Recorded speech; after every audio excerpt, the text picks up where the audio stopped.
tinapubado kinapos norte iti biyang di publiko nga isuna ket maysa kadag iti maipagarup at target iti nagbali na suspek iti pumaltog iti na minsan nakalman ani Michael Pahinag. Kuna di kapitan asan laing anam na minsan na binalaagan isuna iti suspek kagan anad ket amangan no ada iti mangpaltog ken kuana. Imbatad di kapitan ana mapatay met kuma isuna kadwana iti barangay Tanod nga imunan a pimusay no saan ana pa naki-reunion kadag iti batch na iti daytangal daw. Mainaig iti daytoy ket gapu kadag iti balaag ni Michael ken kuana ket pinasabalyan pa yan di kapitan iti plastar ti pagtayangan tapno saan isuna ang mapaltugan akas kinuna ti suspek.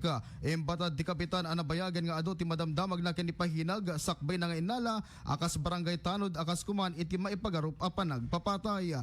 Daw-dawaten ti kapitan pagdusaan kuman ni Michael iti inobrana tapno iti kasta ket awanen iti sumaruno ang mapapatay. Para iti IFM News, Idol Lawrence Corpus Martinez, Tatak, RMN.